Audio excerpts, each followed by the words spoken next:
Right now at 10, a local group holds a workshop to help promote good mental health. Plus, Carl Junction's Leo Group holds its 13th annual Holiday Bazaar. Also, these folks in Galena waiting in the cold for a special guest to arrive. And a federal appeals court kept in place for now a block on the Biden administration's COVID vaccine mandate for workers at larger companies. The 4 states' most watched news starts now. The Southeast Kansas event returns to Iola for its 3rd year with a goal of suicide prevention and erasing the stigma surrounding mental illness. KOAM's Bronte Sorotsky spoke with an organizer and guest speaker to hear the personal reasons they have for taking part in this workshop. When tragedy struck Charla Miller, she says she struggled with how to handle it. I lost my son 2.5 years ago to suicide. And so I just, like I said at his funeral, I had a letter read and it was like, why did God take my only son and show me how to learn from this tragedy? It's what drew her to start the Southeast Kansas branch of 13 Reasons to Fly. It's a mental health awareness workshop and suicide prevention workshop. It's a spin-off of the Netflix 13 Reasons Why, which was how-to reasons to commit suicide. The new name creates a more positive take on talking about mental illness, which Miller says helps erase the stigma. Our main goal is to take the stigma away, and like I said, if we could just give one person a tool for their tool belt of life and just help them, to at least reach out. The workshop was filled with various activities and speakers in the hope of raising more awareness about youth suicide. Amber Jewell was this year's guest speaker and says after dealing with years of childhood trauma, she's using her experiences to let others know they aren't alone. I think the main thing I talk about is that we all matter and finding hope and worth within us. So my statement and motto is that life is tough, but so are you. And I truly believe that because we're all going to have challenges, no matter our age, our life experiences, our influences matter. The life we live and the way that we role model hope is as impactful as getting in and changing something for somebody. Jewell adds that while we aren't responsible to fix anybody, it's still possible to make differences in small things as we go. In Iola, Bronte Sorotsky, KOAM News. Now, 13 Reasons to Fly added that while this is a yearly event, they hope to soon be able to offer it monthly. We started off really cold this morning. Nick Kelly joins us. And hopefully the freeze that we had this morning, Chris, killed the last of the allergens that have been trying to hold on for so long. We kept quiet throughout much of the day, though. Still looks quiet from 7th and Range Line, but there's the official number, 28 for definitely a cold start this morning, but a good rebound with afternoon highs topping out around 50. Not much to show on the radar right now, but throughout the course of the evening, we did see one cluster of rain, mainly across northern Missouri, try to bring a few showers around the Harry Truman Reservoir and Stockton Lake. We just kept quiet underneath passing cloud cover, but there's another area of rain trying to come out of southeastern Nebraska. That's the one that could give some spots a few showers to start your Sunday morning out. Otherwise, temperatures have been primarily holding steady. We've been in the 40s all evening long, but eventually, though, I am expecting temperatures to drop back near 40, maybe some upper 30s outside of Joplin. Again, the rain coming out of Nebraska could try to clip our northeastern counties to start the day out, but we're eventually going to go partly sunny tomorrow. No rain for the afternoon, Chris, with highs back in the mid-50s. We'll break down the rest of the week here in a bit. All right, Nick, thank you. Well, Christmas may not be here yet, but some are getting into the festive spirit a little early with the Holiday Bazaar in Carl Junction. The Carl Junction Leo Club brought the event back again after having to cancel it last year due to COVID. There were 50 vendors that were on hand for the event, and they had items that weren't just strictly related to Christmas, although Christmas items, of course, were available for purchase. I think this year I was really pleasantly surprised as soon as 9 o'clock showed up. People were here and they've been here steady all day so far, and it was really a nice welcome to get the day started off that way, nice and strong.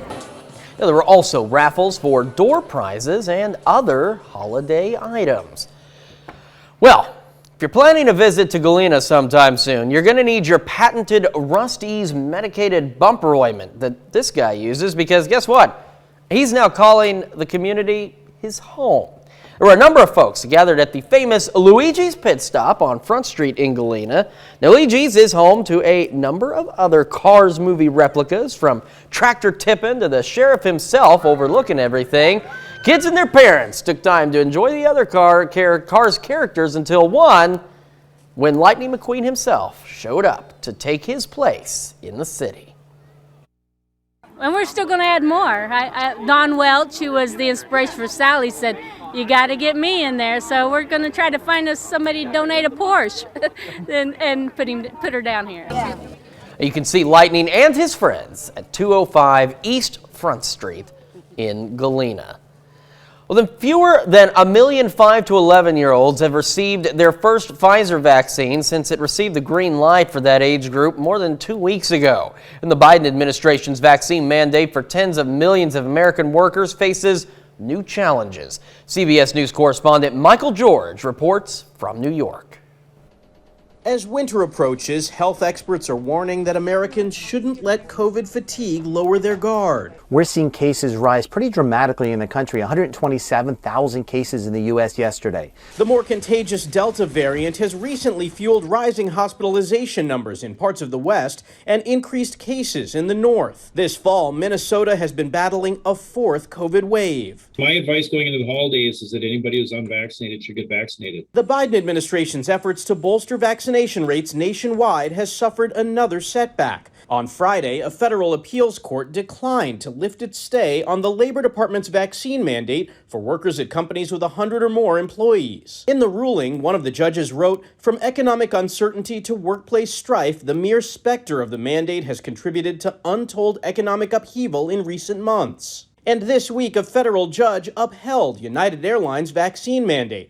Thousands of United workers were given exemptions, but with unpaid leave. That includes Dave Morgan, a United pilot for 23 years. The last thing I expected was unpaid leave, but that's why we're fighting them in court. Morgan says he won't get the vaccine for religious reasons. Michael George, CBS News. At least 27 states have filed legal challenges in at least 6 federal appeals courts after OSHA released its rules on November the 4th. And we take this time now to honor one of our many 4-state heroes. Kelsey served in the Army from 1983 to 2002, his hometown, Pittsburgh. And we're proud to recognize Kelsey, tonight's 4-state hero. Remember, learn more about other heroes or nominate one of your own at any time. All you need to do is head over to our website. That's KOAMnewsnow.com. Well, still ahead on the KOAM News at 10, Russia records a new record of deaths due to COVID. And if you're on Medicare, be prepared for a pinch in your wallet. But first, here's a look. Russia has hit a new daily record for COVID-19 deaths today. The country has reported more than 1,200 fatalities in the last 24 hours, according to the country's coronavirus task force. Now, the nation has seen more than 254,000 deaths since the beginning of the pandemic. Authorities attribute the rise in numbers of new deaths and cases to lagging vaccination across the country. Officials are reiterating that vaccination against COVID-19 remains the most valuable way to curb the pandemic. Majority of patients in hospitals in critical condition were unvaccinated.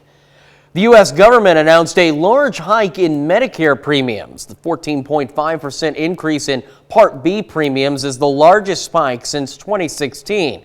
It'll take monthly payments for those in the lowest income bracket from about $148 to around $170 in 2022. Part B coverage includes physician services, outpatient hospital services, certain home health services, medical equipment, and medications given in a doctor's office. Federal government blamed the pandemic for the need to raise premiums. It also blamed what it called uncertainty over how much it may have to pay for a pricey and controversial new Alzheimer's drug. Some experts estimate it'll cost $56,000 a year per patient. The Centers for Medicare and Medicaid Services pointed out that most beneficiaries also collect Social Security benefits and will see a nearly 6% cost of living adjustment in their 2022 monthly payments. It said that will more than cover the Medicare increase. The U.S. Food and Drug Administration is unlikely to ask its vaccine advisors to weigh in about allowing Pfizer COVID-19 boosters for all adults. That's according to a source familiar with the matter. Now, Pfizer applied for emergency use authorization on November the 9th. Processing that request could be faster if the FDA does not wait for members of the Vaccines and Related Biological Products Advisory Committee to meet. The agency said it would review the submitted information and then decide whether to involve the panel. Vaccine boosters are somewhat controversial due to the rare risk of myocarditis, inflammation of the heart muscle. If the FDA authorized boosters for all adults, a federal official says the CDC has an external group of vaccine advisors. That group would review the plan.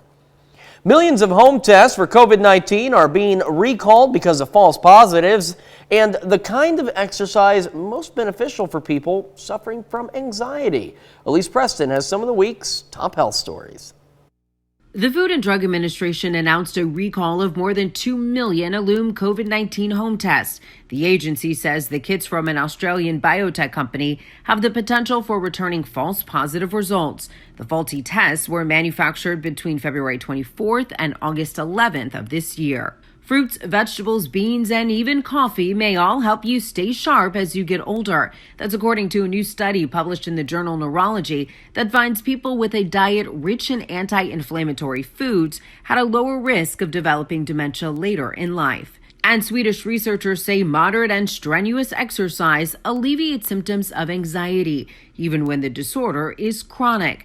Their study assigned nearly 300 people with anxiety to a 12-week program of cardio and strength training and found the more intensely they exercised, the more their anxiety symptoms improved. Those are some of the week's top health stories. Elise Preston, CBS News, New York.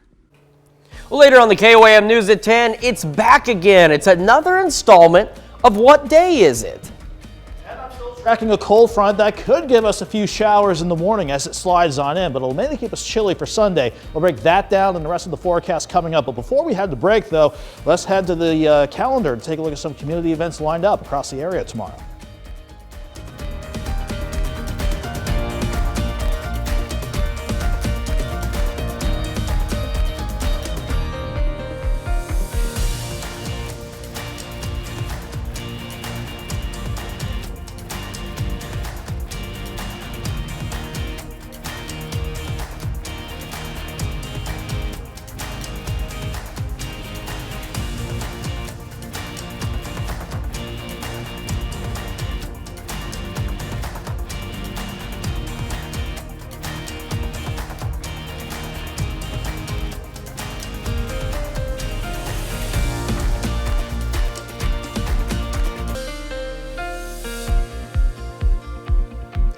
As Doug advertised the other night, we started out on quite a cold note this morning with lows in the upper 20s to near 30 degrees, but we thankfully were able to rebound after quite that cold start this morning. The view from Indigo Sky outside of Seneca, Missouri. Weather was tracking the sunny skies that we had to start the day and then the cloud cover this evening. This has been mainly dry, but that could try to change as we go through the course of the week ahead of us with a few systems that we're tracking.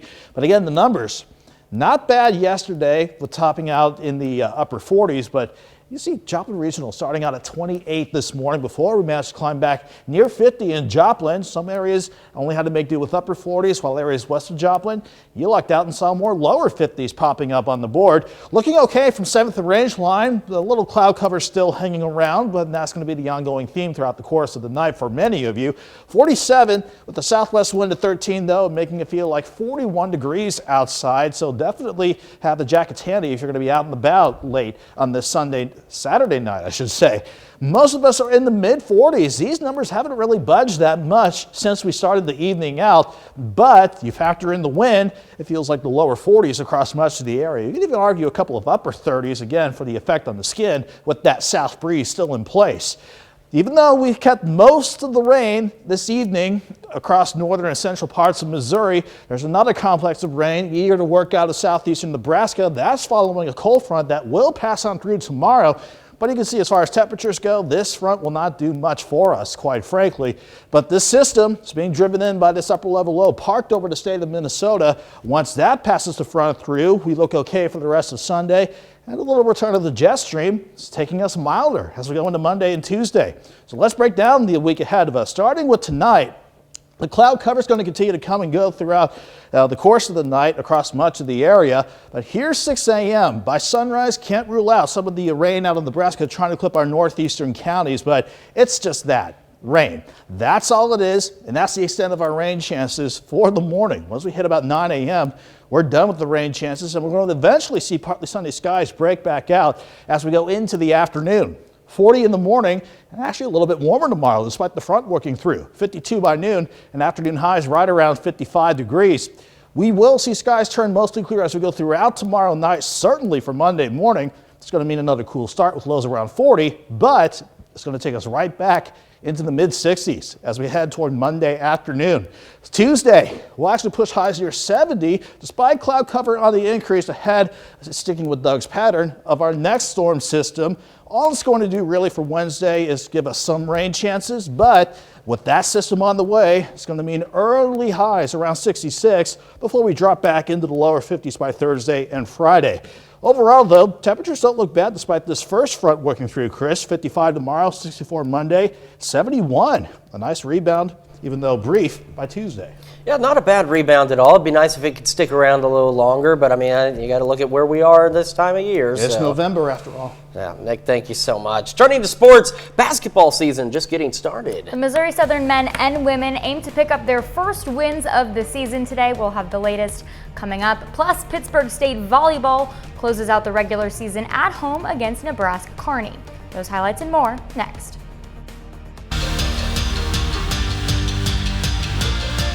The Missouri Southern Lions aim to snap a 3-game skid today in their final game of the season. Missouri Southern on the road against 24-ranked Washburn. First quarter, Dawson Hurl connects with Jaden Stoshak. Stoshak runs it in for the touchdown, 31 yards. Missouri Southern takes an early 7-0 lead. Ensuing Washburn drive, Zach Willis, he gets in from a yard out. Now it's a tie game. Washburn leading by 3 here. Mitch Schurig airs it out. 60-yard pass to Peter Apple. That extends the Ichabod's lead to 10. Then in the second half, Washburn now up 31-7. It's the Ichabod center, Colton Dunkel, who runs it in for the touchdown. Missouri Southern puts up a fight late in the game, but the Lions ultimately fall 38-28. Pittsburgh State also on the road meeting Fort Hays State in the season finale. The Gorillas get the win 34-24. Chad Dodson Jr. makes his first start of the year at quarterback. He throws for 294 yards and 3 touchdowns. Elijah Harris puts up over 100 rushing yards with a score. The defense tallies 3 sacks and 3 interceptions. Pitt State finishes the season 8-3. The Missouri Southern Lions return to the court today in search of their first win of the year. Missouri Southern at home hosting the Harding Bisons. First points of the game go to the Lions. Lane Skiles settles in quickly with the 3. Lions trail 39-27 at half. Fast forward now to the third. Kendrick Bailey drives to the basket to score. Bisons hang on to a 9-point lead. And then it's Skiles again. She gets the layup at the third quarter buzzer. Later, Caitlin Honeycutt sinks the 3-pointer. She's fired up. Missouri Southern within reach. It's 59-55. And freshman Lacey Stokes comes up big. This bucket here ties the game at 75 and forces overtime. Harding closes this one out in extra time, 87-81. The Missouri Southern men play their second and final game of the Central Region Tip-Off Challenge. After double overtime, Missouri Southern comes out on top by 1 point, 89-88. Stan Scott leads the Lions with 23 points. RJ Smith finishes with a double-double, 22 points and 12 rebounds. The Pittsburgh State women are in Weatherford, Oklahoma this afternoon, taking on Southwestern Oklahoma. Tristan Gegg scores a team-high 23 points, but the Gorillas fall 79-54, moving them to 1-1 on the season. Pittsburgh State Volleyball clinched a spot in the MIAA playoffs in the team's win on Friday. Today it's senior day and the Gorillas' final game of the regular season. Pitt State hosting Nebraska Kearney. The Gorillas lost the earlier season matchup between the two teams. First set, Janae Thurston gets the kill. She finishes with a team-high 12 kills. Then it's Madison Squires, the little fake. Lopers take set 1 25-18. Second set, Nebraska Kearney leads the entire way. Emerson Sizza here, they go on to win it 25-15. Final set, Brianna Richards sets it to Hope White, but Nebraska Kearney pulls away in the third. Pitt State falls in straight sets to end the regular season. Missouri Southern season concludes today with a match against Fort Hays State. The Lions fall 3-0. Senior Cece Pollard leads the team with 8 kills. The Lions finish the season with a 4-26 record. The Neosho Wildcats are still rolling in the postseason. Today is the quarterfinal round of the Class 3 state tournament. Neosho facing Glendale. Wildcats trail 3-0 in the second half. They mount a comeback behind 2 goals from Gabrielle Zepete, but it's not enough. Neosho falls 3-2. The Wildcats finish the season 14-5. Certainly an active day in sports. We're talking every sport possible, just about something going on today, and it's tough to see the Lions go. But at the same time, this year they had some struggles, but they really put some effort out there. This year. Finished with 3 wins. It was good to see them, and like you said, lots of sports. My throat is getting a little dry. I don't doubt it, Danny. Thank you so much. We're gonna be right back after this. Because it's so cold, it's a good time to cuddle, and what makes that even better is today's World Kindness Day. They say no act of kindness, no matter how small, is ever wasted. So what if everyone on Earth tried to be a little nicer? That's the idea behind World Kindness Day on November the 13th. The National Day calendar says it's a chance to do something generous for someone else that could brighten that person's day or even inspire them to pay it forward. We're all looking at you, Nick. I'm just kidding. Nick is one of the kindest people. I count myself lucky. I work with some of the kindest people here, both on camera and behind the camera here, except for Ian. Ian, on occasion, plays a little too much air guitar, but it's a good day to be kind, so we'll accept it tonight. Something I don't want to accept, but because I'm going to be kind, I graciously accept this forecast you're about to provide. Yeah, we'll only hold near 40 tonight. No upper 20s lined up for us. That's go a lot 55 better. tomorrow, maybe a few showers in the morning, but mainly we're dry for Sunday. All right, Nick, thank you so much. That is our time for now. We'll see you back here tomorrow night at 10. And remember, be kind to somebody. Thanks for making us part of your night.